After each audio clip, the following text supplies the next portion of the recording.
Hello, and welcome to another fully live surprise episode of Hacking with Friends that's actually happening at the time that we say we're going to. Usually we're about an hour late or so, but today I figured, let's get it done at the normal time. So, hello to everyone who might be surprised that we're not running fully on Hacker Time today. My name is Kody Kinzie. I am a security researcher at Varonis, and we're going to talk about a number of different things today, including my Screaming Box. We're going to talk a little bit about the Nugget, and we're also going to talk about some cool updates that have come up over the last week. So hello, everyone in the chat. I see Jacob, Curtis, and Elmore. Good to see you guys. If you have any questions as I go along, this is a Q&A stream, and I'm here to answer your hopefully hacking-related questions, but I'm down to get a little philosophical at times if you've got another question. So, all right, we have a lot to go over this week. I'm going to start out with one of my favorite community contributions that I've seen in a while. So I just have to give this a shout out. This is by Ketspazio. So I'm sorry, you'll have to say your name for me. But this is a Bluetooth spammer that has been ported over to the Nugget. So I saw this on our community Discord. You can find that at nugget.dev, and then there's a link right there. It used to be, I had a short link for it, but somebody kept reporting it for spam. Kind of ironic now that I'm trying to share the spammer. But this is the sour apple, or let's see, the other one is apple juice. And these attacks have been ported over to a number of different devices. They've been ported over to the Flipper. They're kind of like, here you can see the result. They're not like a super malicious attack. It's pretty much just like annoying. It keeps doing these pop-ups on Apple devices. And on this port, you can actually select which device you want to appear as. So these Bluetooth Nuggets are new. We've only sold a couple of kits that are able to create them, but they're kind of the future of where we see the Nugget going. And it was really cool to see some of our community members jumping ahead and actually making something that is so incredibly cool. And the fact that it has an interface and that interface is cat-faced, that's really just the finishing touch for me that I needed. So yeah, wow. I really have to say that I'm like so pleased that this has also been made so that it's not just a command line tool. One of the whole reasons why I worked so hard to make the Nugget accessible and friendly was so that if we're making proof of concepts and if we're making something to demonstrate to others, we have the ability to use the screen, we have the ability to use the NeoPixel to indicate status. And I think, I'm not sure, I'm gonna have to go back or just wait for it to go forward again because it's a short, that when this is doing the attack, does it do a little Bluetooth symbol? Like, I'm gonna have to see. Anyway, that level of innovation I think is incredibly cool. If you want to know more about the Bluetooth Nugget, I can tell you about it. It's basically, you can build it from a kit. These Nuggets are designed, or were originally designed, to be soldered by students. So we wanted to make it so it was easy enough for a complete beginner to solder this on their first time. Admittedly, the NeoPixel is a little bit challenging, but if you can solder one together, and we did this, oh, it is the Bluetooth symbol. Okay, I think that's so charming. Anyway, if you can solder this together, then you can put whatever microcontroller you want on the back. And there's a couple of microcontrollers that are supported, but by far the most interesting one is the ESP32S3. So our good friend Capazio went ahead and soldered on the ESP32S3 and then ported over this Bluetooth attack, which again is not too much of an attack. It's more of like an annoyance, but it certainly does affect a lot of devices around. And it remains to be seen whether or not this is going to be mitigated so that it's less annoying for iPhone users who have this nearby. I will say at the C3 conference, there were definitely people doing this attack. I don't think they were doing it on a cat-shaped device. I think they were just doing a flipper. But yeah, a lot of iPhone users were complaining about that. Okay, so what else do we have this week? Well, okay, so let's see. I have a couple of things that I highlighted. Oh, my Screaming Box. Okay, we'll get to that in a second. But while we're on the Nugget, I was just doing a little bit of reflection after going through the numbers on the camp that we just attended. And this year, about 1,000 people have learned ethical hacking or programming or bad USB attacks, or even how to do WLED light control through the Nugget. So this PCB was originally like a love letter to my cat. His name is Hand Banana, and one of his most common nicknames is the Nugget because when we got him, he was about the size of a chicken nugget. So now he's about the size of like a rotisserie chicken, but we still call him Nugget. And because that's his nickname, we even had thanks download helper. That's exactly what I wanted from you. We even had a drawing, kind of immortalized on the PCB. So everybody that has a Nugget, if you flip it over and look on the backside, you will see the cat the cat that inspired it all. And in this case, he has a very short, stubby tail and a very big nose, and that's how you can tell that this is an authentic Nugget. If your Nugget has a long tail or a small nose, that is not genuine. This is the mark of authenticity. So yeah, I mean, this was the original drawing of a Nugget. There's an even earlier version actually that's around somewhere where I just drew this on what's called an aqua note. It's like a little shower note where I was like, okay, this thing's gonna have ears and it's gonna have kind of this angular face, and this is the base hardware it's gonna have on it. And a couple changes happened, like the breakouts ended up moving to the side, and the NeoPixel and this were kind of spaced a little bit more evenly, and these were turned into whiskers. But essentially, this what the design ended up being. And for anyone who's curious about the origin of the Nugget, I was working on a different open source project. I was collaborating on it, and I basically was looking at the deauthor wristwatch and was like, this project is so cool, but there's a couple things I hate about it. One of them is like the button that like goes up, down, left, right, like you can press in.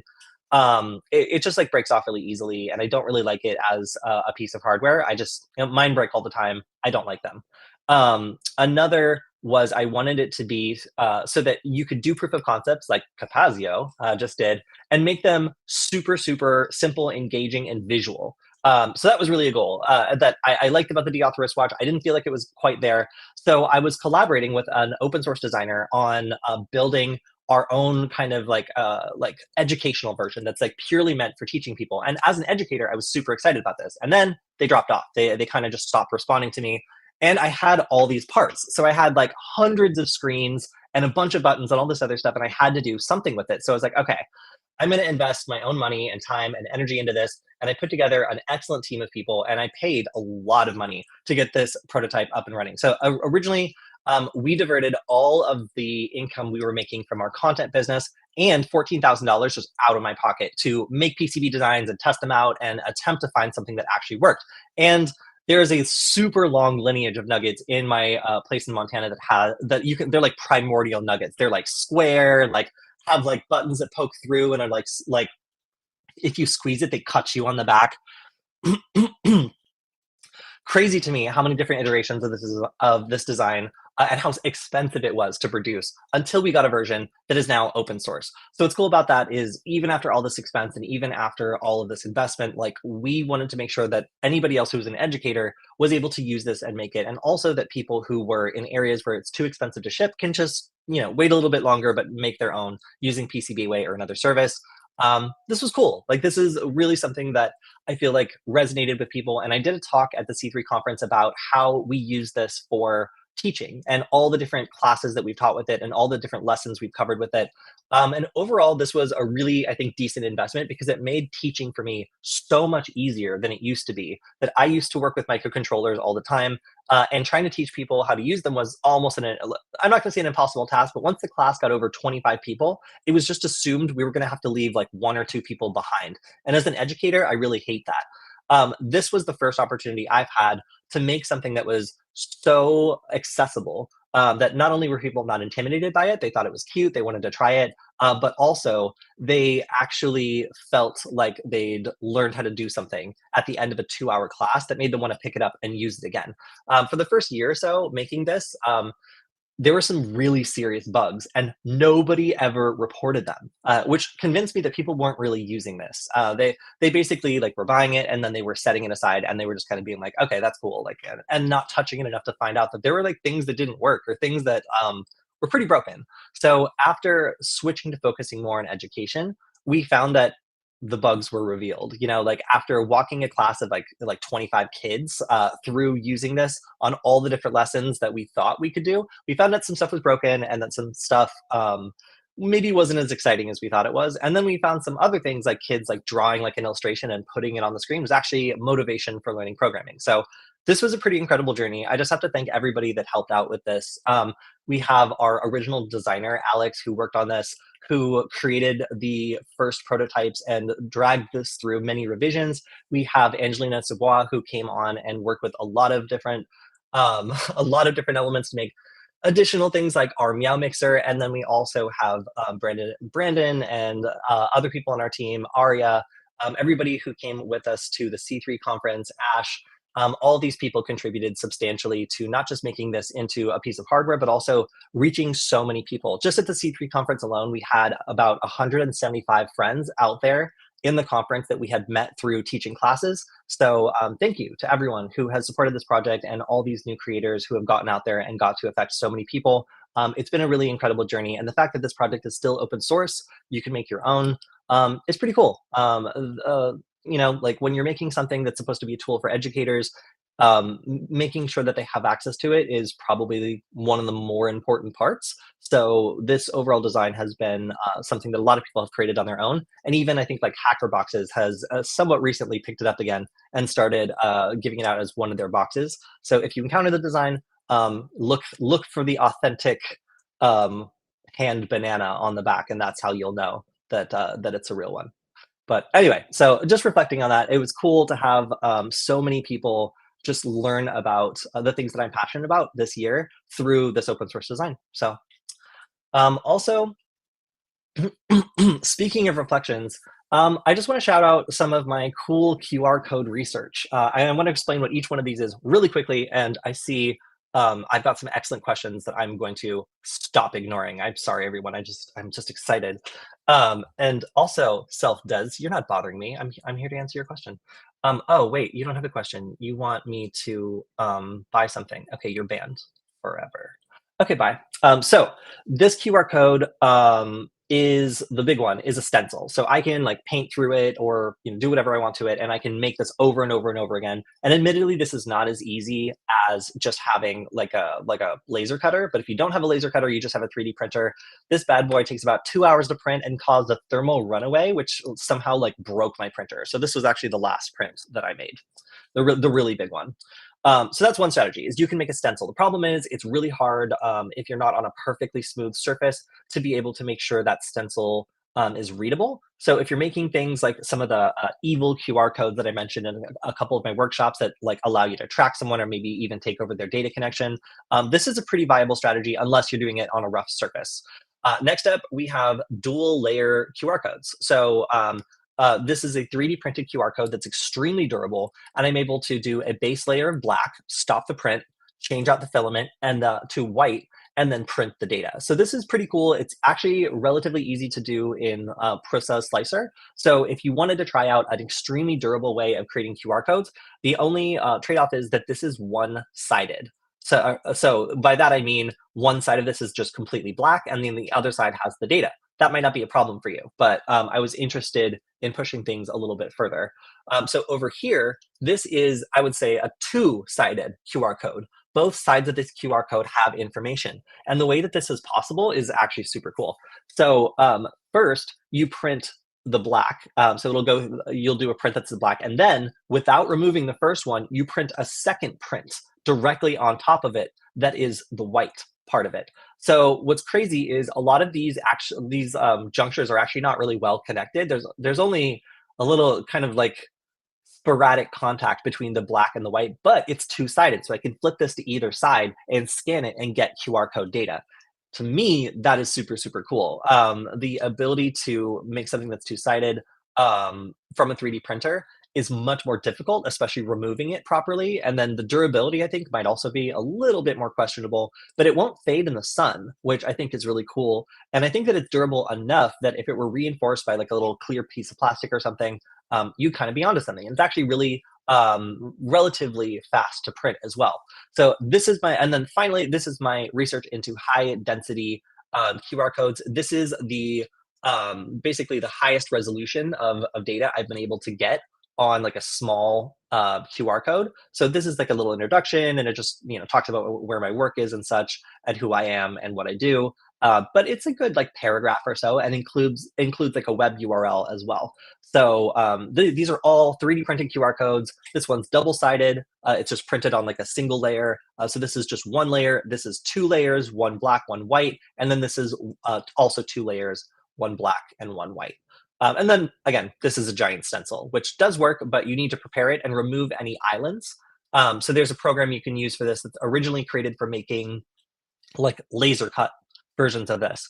But a lot that I learned this year about making QR codes, and frankly, I think that making 3D printed QR codes is super durable. Obviously, they can be defaced by just kind of painting over them, but the same is true of any QR code. The fact that this has depth means that it's actually kind of easier to repair them, because you can just go over the top with like a flat object and repaint them. All right. Okay, so here's a question. Recently seen a hack using large antenna to hack a key fob to open up cars and steal them. Anything like a D-Stike to blue team the fobs at home? Interesting. Okay, so the attack that's being discussed here is basically a large antenna is used to amplify a signal that usually requires proximity in order to be received. So let's say that we are trying to unlock a car, and the car will automatically unlock if the owner approaches with the key fob, okay?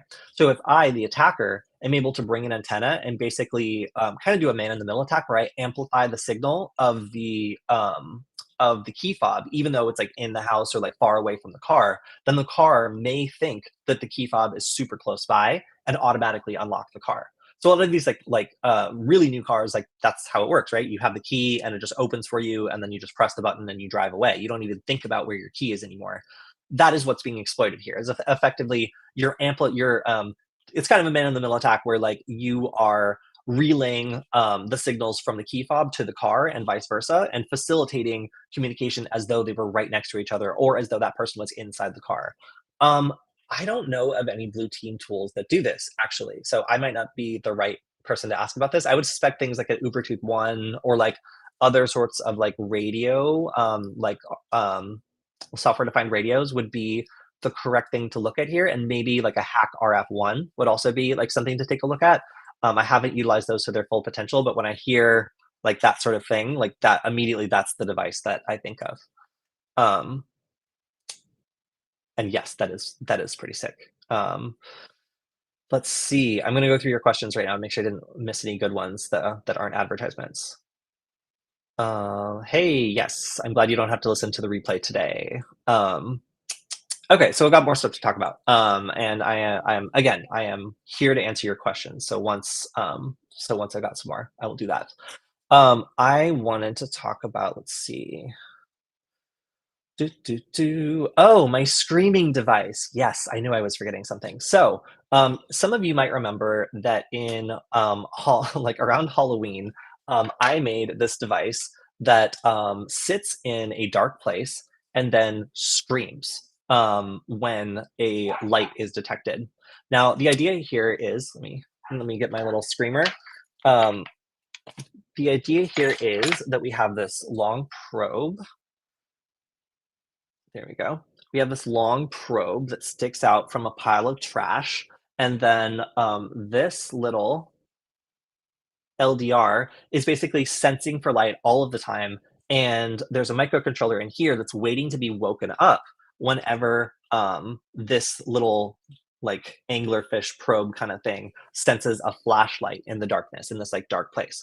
So then there is a microcontroller in here and then a speaker mounted on the outside that begins screaming super, super loud about 30 seconds. It's actually set on a random timer, somewhere between like 30 and 60 seconds after it detects the light. So I'm actually really nervous to open this because it's been sitting in a dark and gross place for about 2 months, and it could be full of cockroaches. So I'm gonna really stuck. Okay, I think the seal on it is good enough that it didn't get bugs in it, but I'm still pretty nervous. Oh, okay, it's kind of, it opened. Okay. I don't see any bugs. That's good. And then all the electronics seem healthy. There's an unknown piece of plant matter on the inside that I'm gonna ignore. There we go. They survived. So what is all of this? We've got a battery, we've got a charging circuit, which also conveniently can take a solar module if that was an option. And then we've got this handy amplifier that is going out to the speaker. And that is taking signals from this ESP32 S2 board. And it's basically, this is listening from here for a flashlight, and then this is outputting audio on this audio amplifier. And we've also configured it to maximum output. So pretty pleased to see this project is still alive and kicking. There's definitely some modifications I want to make to it. I want to make sure that it actually goes into like deep sleep mode. Um, Here, what could something like that be used for? So I would say presence sensing or detecting people who are, let's say, trespassing or going into a place where they shouldn't go. Even something like a surprise gift, where when someone opens it, like the inside of a dark box is one thing, and then when it opens, like the sensor would be able to tell that it's been opened, and then do something nice, presumably. My hands feel itchy after touching this. I don't like it. Yuck. But the idea here is being able to do presence detection. So that's detecting like an unnatural light in an area where there's not usually light, and then doing something. In this case, screaming really loud. So if you had an area where people were like, I don't know, like sneaking into and they weren't supposed to go, there's two ways of, you could be like authoritarian and be like, call the cops on them, or you could just make them think it's haunted. And I would tend to go with that one. It's just more fun for everyone. So yeah, that is what it could be used for. All right. So here's a question. What advice would you give to someone who is new to hacking? The advice I would give to someone who's new to hacking would be mostly to be aware that hacking or ethical hacking or cybersecurity is a huge area. So huge that I keep forgetting about the division sometimes between all the areas, that like security people versus makers versus like all these other people are kind of all included under the same umbrella, but are not necessarily the same. They don't have the same interests. They don't have the same backgrounds. It's really kind of interesting that there's so many people included in the space, and yet people only kind of tend to see people like themselves, which is weird, and forget about the rest. Like computer science people think that cybersecurity is all about computer science or programming. Networking engineers think that it's all about networking. Electronics people think it's all about prototyping. Everybody has their own kind of bias. So whatever it is that you're strongly interested in, and whatever it is that you identify with in that space, whether it's figuring out how technology works, doing investigations, like red teaming, like all of that stuff is valid, and you can specialize in it without touching some of these other things that might be much harder for you. And that's okay. A lot of people are kind of gatekeepy about this field and make it so that it's more difficult for beginners to feel like they're a part of it. But truthfully, nobody knows everything, and everybody looks stupid at some point. So the ability to put yourself into a situation and learn quickly while looking stupid is core, I think, to cybersecurity and ethical hacking, because nobody is an expert at everything. All this stuff is super complicated. A lot of it is dry. And if you're interested enough to pursue it, then that gives you the right to be here. Like that's how I feel about it. So yeah, like don't be discouraged by how much there is out there. Focus on things that you identify with and that are maybe kind of easy for you, like to start with, because it'll hold your interest and it'll get you through some of the dry stuff. And also utilize as many resources as you can, because what you get in school might not be enough to get you through it. So that means doing like CTFs, or participating in conferences, or otherwise getting involved in the community or contributing back wherever you can. Those sorts of interactions will get you not only known by the community and kind of accepted, but also it will help other people who are in a similar situation as you to get better at what they're doing. So I used to teach classes where I would like learn something on like, Monday, and then on like the next week, by next Monday, I would be trying to teach a class for other people on how to do it. And I wasn't pretending to be an expert. I was just making sure that I knew what I had learned. And then when other people were interested in it, like being able to answer questions or follow up on it meant that I felt like I was ready to move on, to learning the next thing. So take advantage of resources. Don't feel like you need to learn everything. Settling in on something really critical like networking or programming or like electronics is going to take you a while, and that's okay. It seems like everybody's like such an expert at everything, but really it's because you have a bunch of, not it's kind of a stereotype, but you have a bunch of like ADD people running around learning different things, and on a long enough time scale, that's going to look pretty intimidating. but most of those people started in a very similar position to you. It's just they were able to indulge their curiosity, and they were able to absorb what they learned after throwing themselves at different situations, and that's pretty helpful. So as much hands-on experience you can get also is truly valuable. um, in my experience, people don't value academic experience as much as hands-on experience in cybersecurity. Where if you can prove that you have great numbers at something, some part of what is, I guess, considered to be like a critical thing in cybersecurity, then it's a lot easier to get a job than if you're just like fresh out of school but you've never done anything in the real world. So, all right.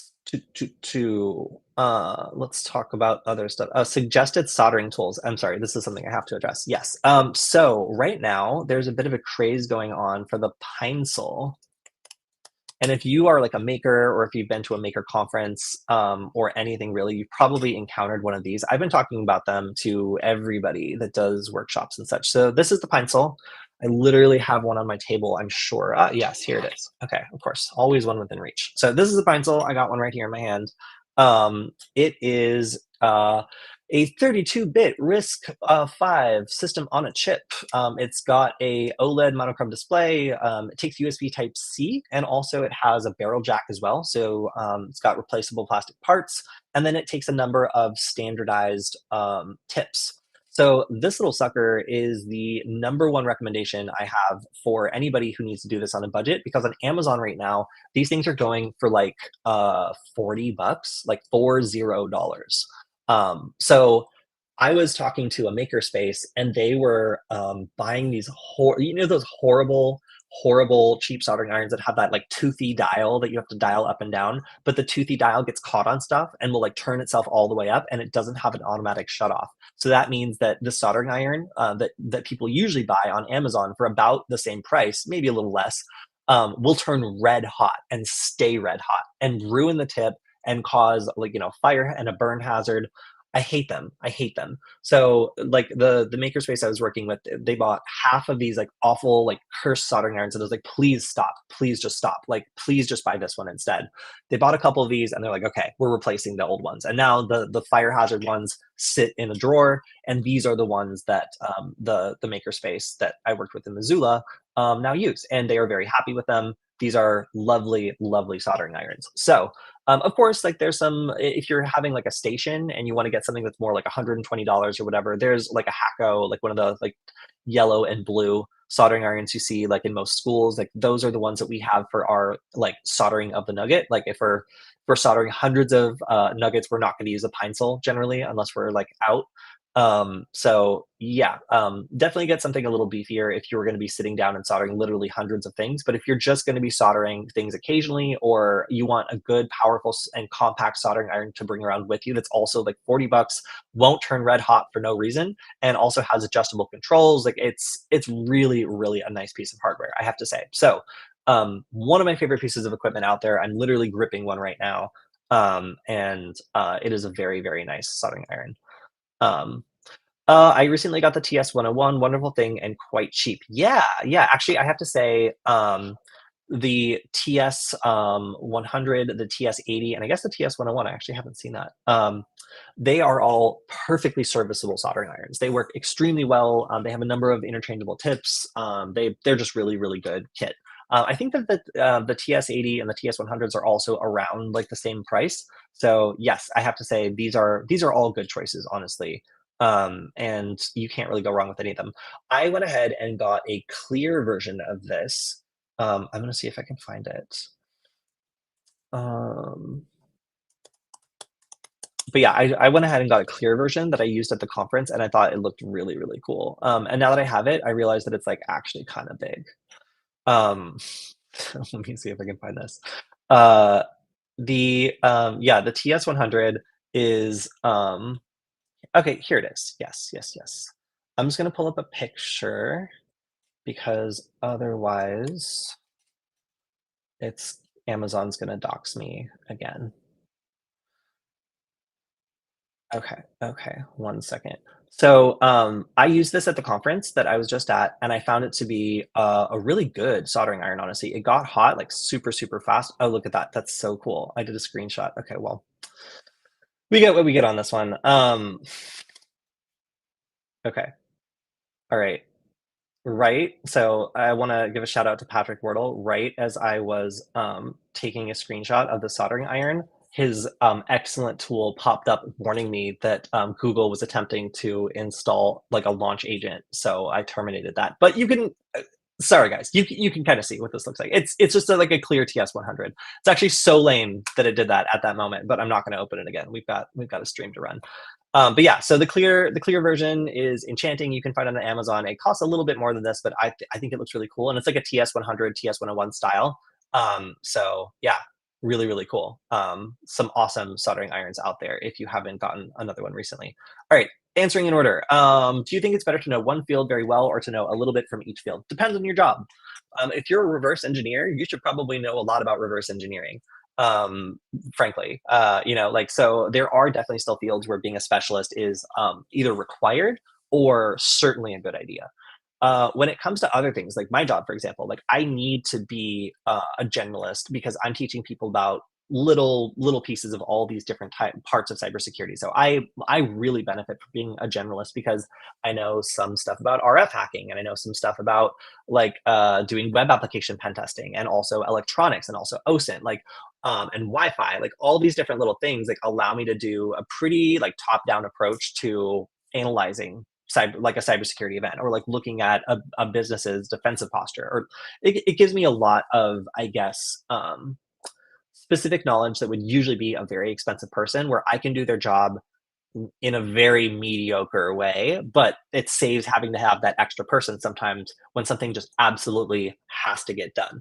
So, generalist, especially if you do like deep dives and get pretty comfortable, like doing a specific job that's maybe somewhat repetitive, can be very valuable. They can really scale things very quickly. So, I would say being a generalist, there's nothing wrong with that.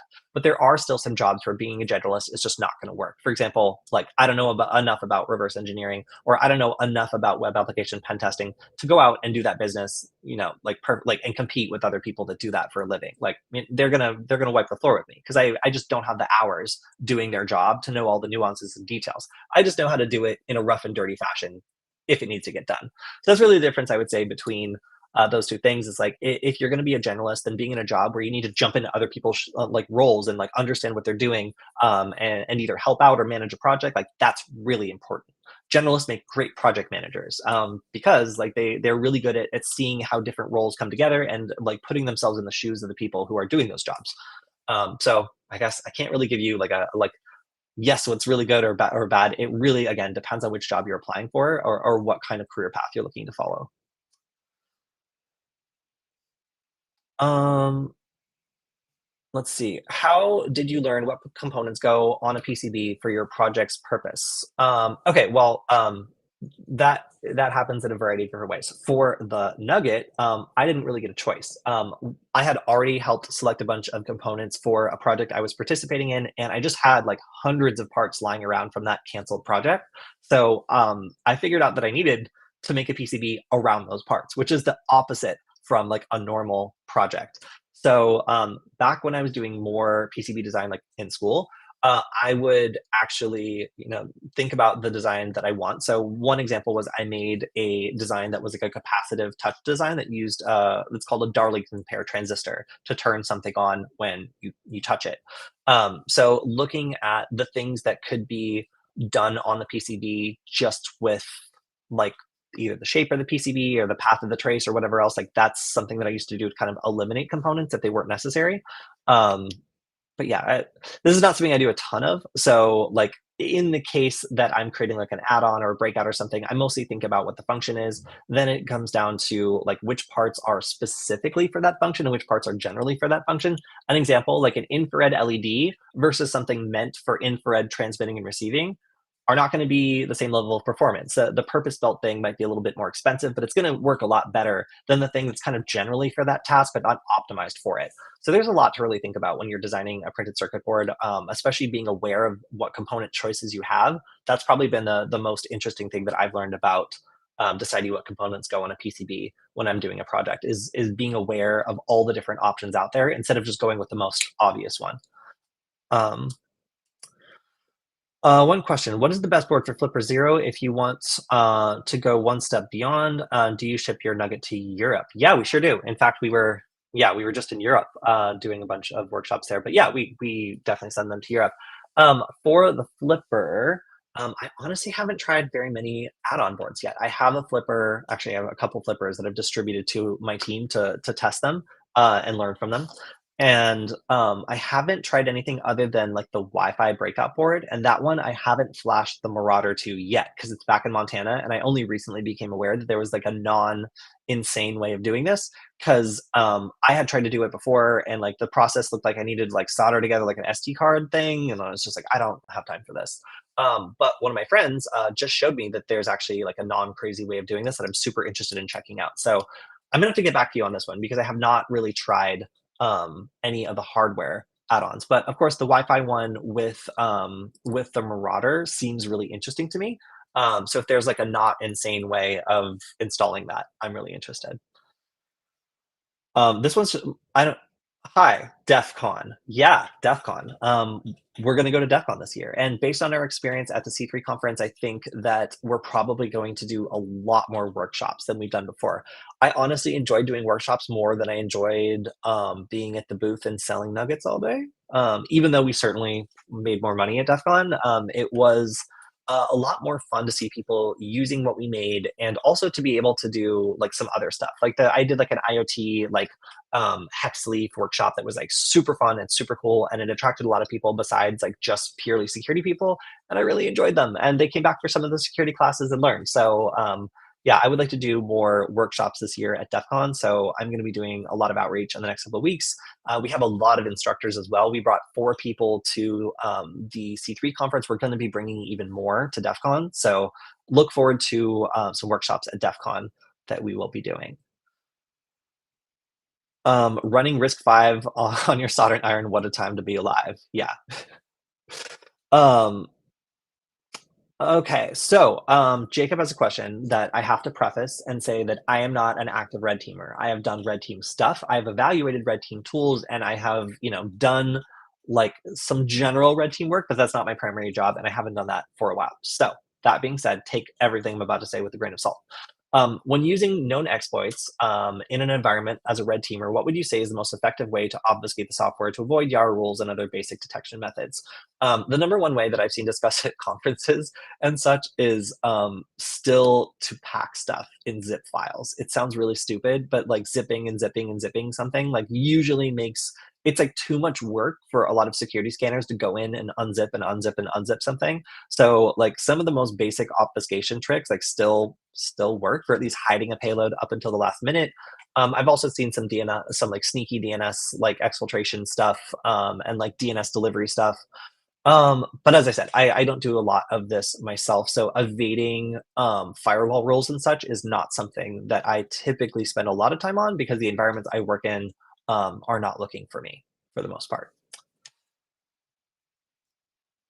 Um, let's see. Sir, I am in class 7th. Can I start? Yeah, start anytime. There's always room in cybersecurity and ethical hacking for people who are interested. Um, okay, so this is a question I probably can't answer, but let's try it. I want to ask, in a matter of 2016, one of my friends sent me and uh, my other 3 friends a link on WhatsApp, and I did not even open the link, but he got access to my Facebook account. How?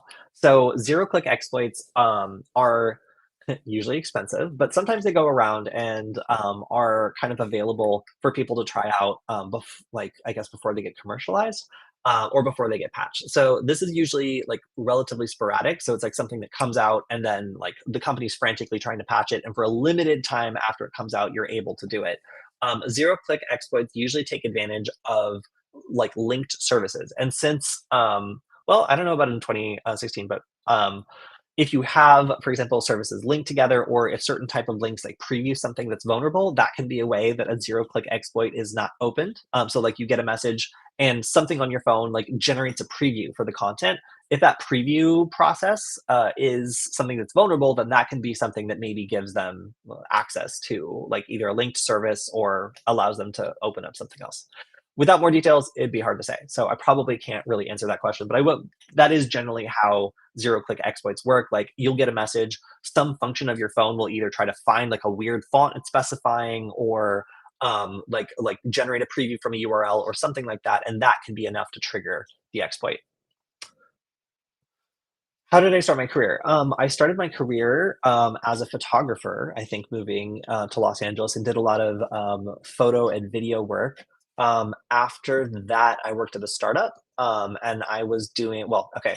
After that, I worked at a music venue for 4 years, and I was a bouncer. I got really good at ID verification, and I took away a stack of fake IDs that's about that thick. So if you were one of those people whose IDs that I took, it wasn't a good ID. I was pretty lenient. But yeah, so that was, I learned a lot about physical security, but I always pay very close attention to my manager. In any position and any job I've ever had, I look at my manager, and if my manager seems like stressed out and unhappy, I don't want to keep doing that job. Because it means that, like, best case scenario, I get promoted to that person's job, and then I'm stressed out and unhappy too.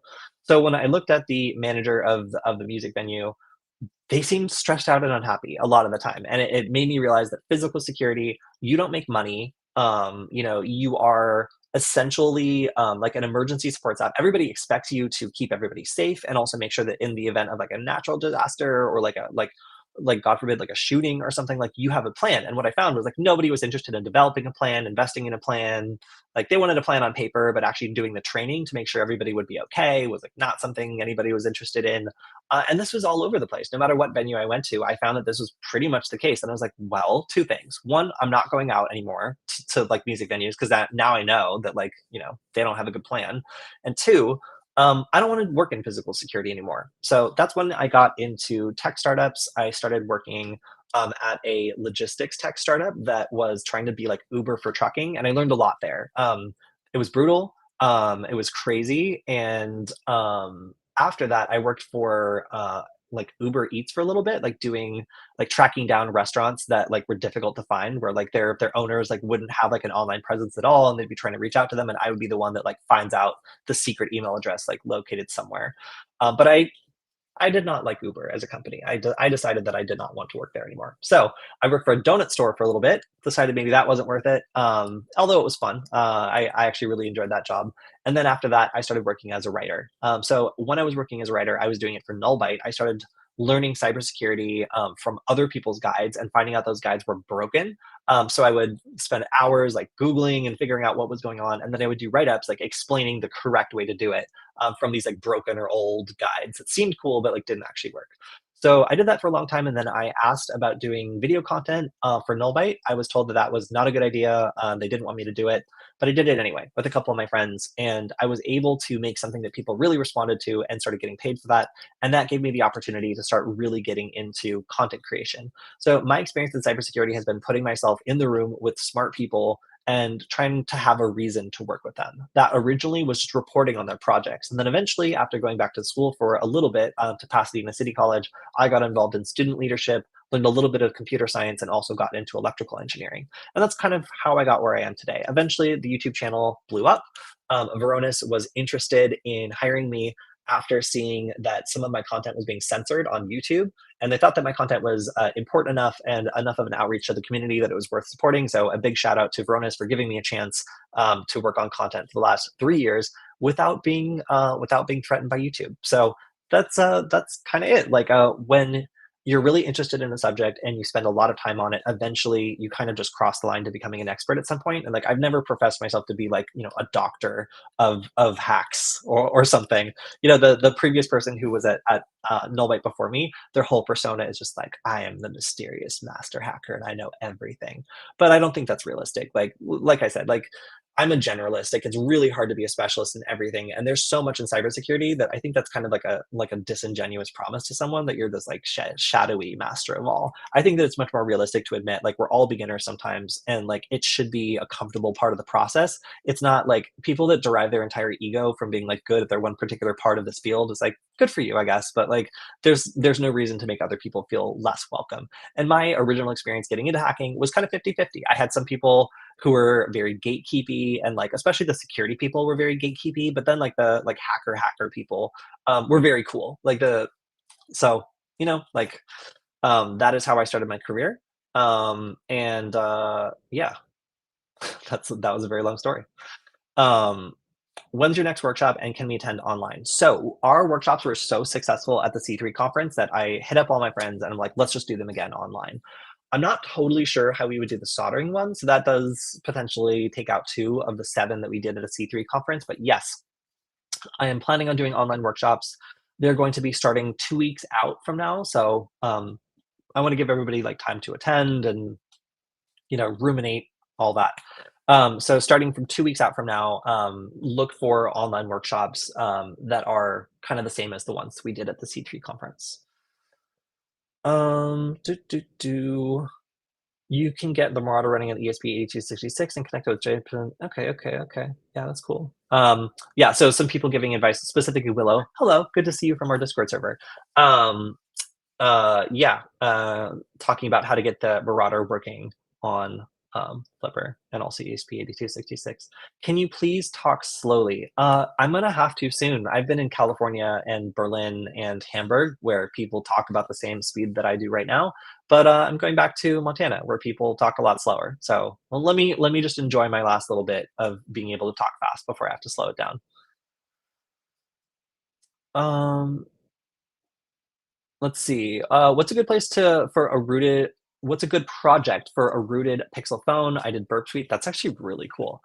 So I have a Pixel phone, but it's not rooted because I actually, it's like my regular phone, so that doesn't seem like a good idea just for one I carry around all the time. But I have really been interested in doing some more stuff on rooted phones. I did a couple guides on like stuff you could do with unrooted phones because a lot of people just don't want to do that. And frankly, I'm probably not going to do a guide on like a rooted device because like I don't recommend it for most people. We kind of had to make that call a while ago because most people just like mess it up or like cause more problems than they solve. But I'm super interested in kind of taking a dive into that now because again, I've been a little bit apprehensive to do that on the one pixel that I use, but I'm going to be getting a new one, so I'm going to take a look at that. What's the best place to buy your nuggets? I wouldn't buy them on eBay. I don't know where those come from. If there's nuggets on eBay, they're not mine. If you go to nugget.dev or retia.io, you can find all the information about our nuggets. There's also open source plans on there if you want to go and make your own. You can find those on GitHub. Um, what is your opinion on people doing a lot of CTFs to try to get the base knowledge to enter the cyber arena? Is it enough? I see a lot of people going for certifications. Straightforward. I think that honestly, CTFs give you the hands-on experience that's necessary to know the process and like the kind of pace and a lot of the things that you don't get from these more academic sources. I would consider someone who does a lot of CTFs to probably have a lot more like street smart, like than someone who just does certifications. So if I was like a hiring manager and I was looking at like a certain position, if I needed that person to have academic knowledge, I would lean towards someone with a bunch of certs. And if I wanted someone who had like good hands-on knowledge, especially if those CTFs were challenging like CTFs that are somewhat realistic, like I would tend to go with the CTF person that like knows their stuff. Like, I mean, if they're trash at CTFs, then like maybe that strategy doesn't work out anymore. But if they're scoring well and they're understanding the concepts and they're applying them, I prefer personally seeing applied work rather than academic work. So that like again, I'm not your hiring manager, but that's just what it looks like to me. Now, obviously, if the CTFs are light and fluffy, then it's no substitute for like a certification. And a lot of businesses do weigh pretty heavily on these certifications because they know what they mean. They might not understand what the CTF is. So it's a little bit of a complicated question. A hiring manager might not, as I do, understand that a difficult CTF is really quite an accomplishment to win, especially if it simulates like real world scenarios or is like challenging. So that benefit might be lost in translation, unfortunately, to someone who doesn't know what that CTF is. Um, Thank you for sharing your experience. Greetings from Argentina. Hi. Hello.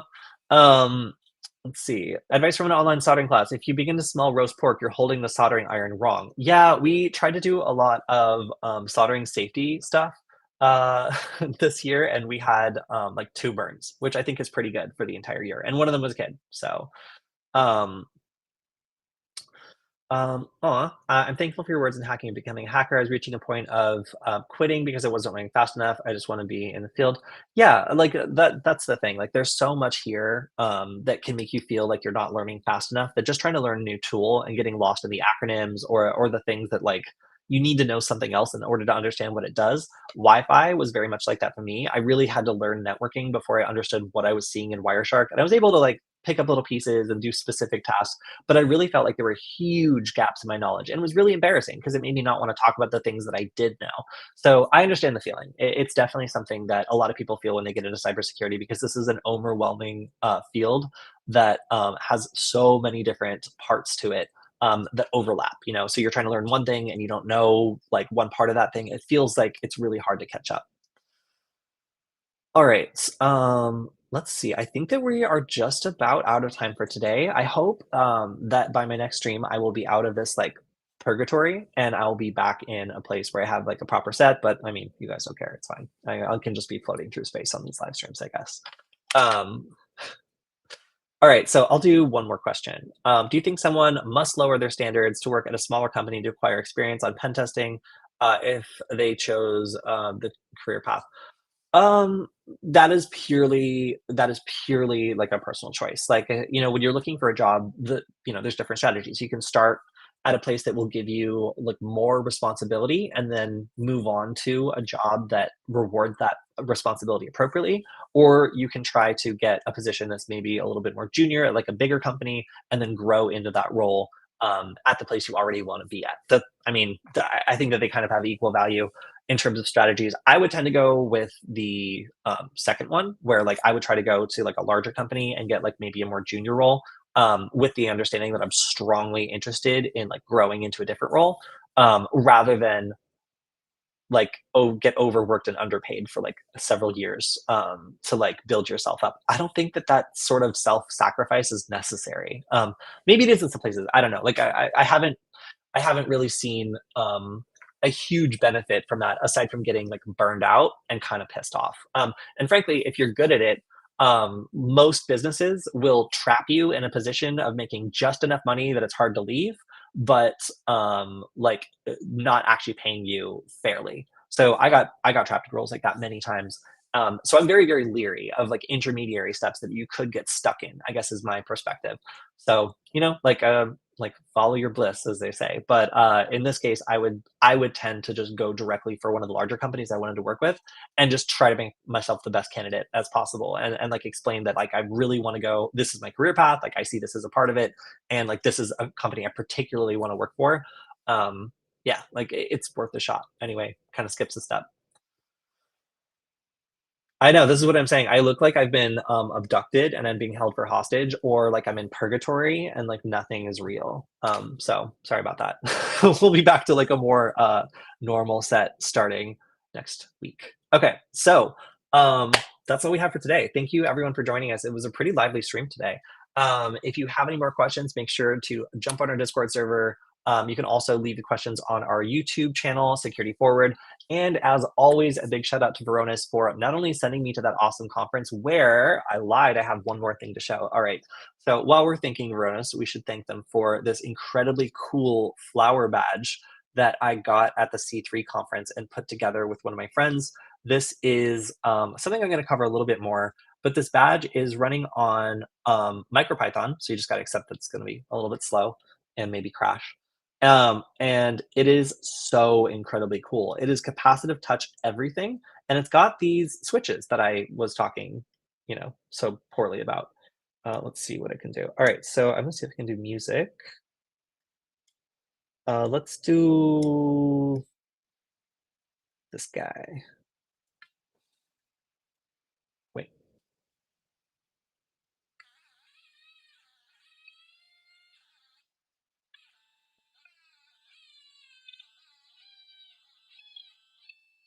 Okay, so it doesn't just do that, but this is a really, really cool project. Let me pull up the website for it. Give me a second. This was made for C3 Camp, so not the C3 conference. This was for like a previous event, and this is a capacitive like touch music synth. It does so many things. It has this beautiful like color display in the center, and it allows you to really like try out a bunch of cool stuff when it comes to like music, audio, capacitive touch, and then making cool things on the display. There's also lights. It's got a big old battery. And I have to say, this is just one of the most beautiful and creative and just well put together projects I've seen in a long time. So, we're almost into the stream. I don't have too much time to go into it. I just have to say, like, the assembly on this was like super easy. Um, Maybe not from this guide. There were other guides that involved like pictures, but I was just really excited to see another like beautiful and interesting project that's designed to get people who might not traditionally be interested in microcontrollers or circuits or stuff to want to participate in this and make art or make music or try like the synth features or even try programming their own app. So yeah, the assembly on this was like incredibly simple. It all kind of just presses in together. And it also comes with a audio cable for putting audio in and also audio out. So if you want to like mix samples and do other stuff with this, it is perfectly capable of doing that. Every one of these pedals is capacitive touch. And there's even some demos where you can like scroll up and down on the pedal and it can detect it and scroll up and down on the screen by analyzing the capacitive touch. So of all the stuff that I saw, I have to say I'm super super happy about this one. It's so cool. It's so beautiful. It's just one of those like yes, it is very aesthetic. It's one of those things that has just like through and through like beautiful design aesthetic, and it is made for getting people excited about like hacking and like electronics. And then me. This is based on an ESP32, so the first thing I want to do is have it also like hack Wi-Fi, because like it for sure can. um, yeah, so there have been a number of different badges that were made on MicroPython recently. The Hackaday SuperCon badge was also MicroPython. That's around here somewhere, and also used a beautiful like round screen. So this is another one that's kind of like based on a similar, if not the same screen, and also the same programming language. That's again super awesome to see. So big shout out to Veronis for letting me go get this incredible badge, letting me meet the creators. Getting to learn all about these new materials I'm going to be sharing with you guys for the rest of the year. So yeah, if you want to help out the stream, you can go to veronis.com/Kody. That's Kody. They do check to see how many people go to that link, and it lets them know that people enjoy the stream and that they should keep having me do it every week. So yeah, thank you everyone. I'll see you on our Discord server and also on our YouTube channel. So see you on Friday. Bye everyone.